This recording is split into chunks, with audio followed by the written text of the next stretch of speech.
सिगी अखोगी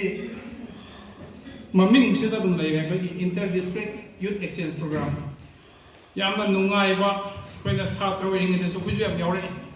अदगी national integration camp काइना मपान लमदगा याम चत्तना अखोगी नेशनल यूथ प्रोजेक्ट काइना लेबने अदम यामना अखोगी चलगा अखोगी माइंड से यामना ब्रोडन दौनेबा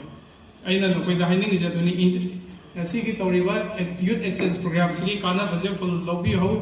मसी यावगी काना बसी अइना ngasa ham khusaiba koigi mind si amna broaden torokne hana aigi area amada aigi lekai amada or aigi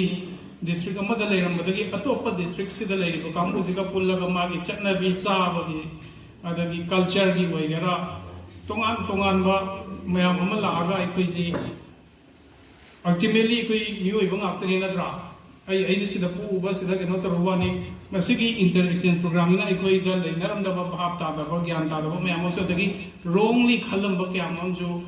what is hazara ga da loina ma ikoi ji yam mind broaden da buni yam ngai buni masigi khudong sa ba sima ai lobby ho na he haijage youth se ikoi ge nation ma gi di magi pillar ne hai ko aye mokoi ji ma loina keno torokene se mokoi ji ikoi ge empowerment of youth ko empowerment of youth ka yang mari leina yaba koigi youth exchange program sinba the ANCC leiba dagi NSS leiba mayam si empowerment of youth ka yang mari leina empowerment of higher dana kaina power pi bai na ta paisa yang pai ha na te ko na koi si youth amo oiringai da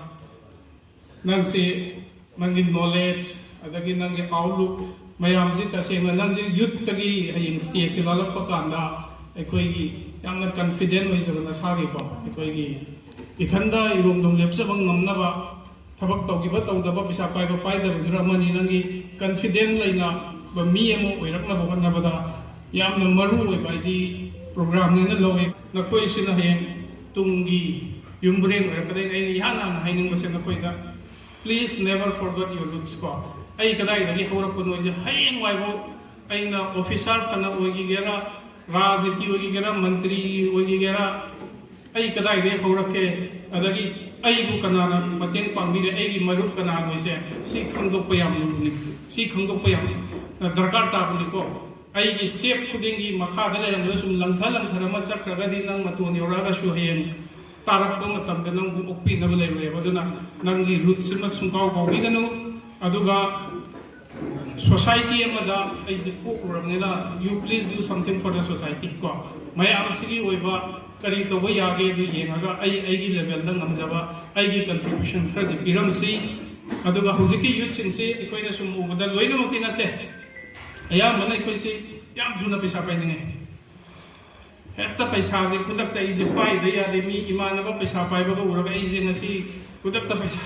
pai da ya roi kai ba gi laga कोई इल gotten money सिदा न हेन interest लरपा मसीगी वखन gym थादो पिउ सिने हागे जे easy money दी easy go से कोइ नायदना थुना जो चपनी मदुना अफबो problem ने दुना इसागी फुमांग मन्ना इसाना केनो तोरगा पैसा चांजरगा हिंगबदुना फबने दुना अरान लंबी द चखिनु सिने आइना हाइजरी जे वखन मुना खलगा अदुगा लास्ट ता आइना हाइनिंग बसी youth singda hojik ekoina ju government na su yam tori ko nasamu bharat abhiyan gaidona please stay away from intoxicants ko karim ta kana dabani ngaha ki mangla anda tawhan bane intoxicants singna taijinang ge awa bu ngakang punghaya mapung ani tawhan be wani madu loirapada nangi som deiba na sa nangi loiram deiba family gi income gande ma gande masina kana ba kanta purakta bani aduna please stay away from intoxicant aduga karigumba nasung naman na koida peer pressure pira gaju you please inform concerned departments in the lady dana go moi de inform to view adagi lekai da phatta batabak to bole kanapta na koina maming matha pan be mathau ta de sigi mi je sum bolai bine habaji you can inform the kaino nangi abi do aina sa hai do your contribution to the society will be there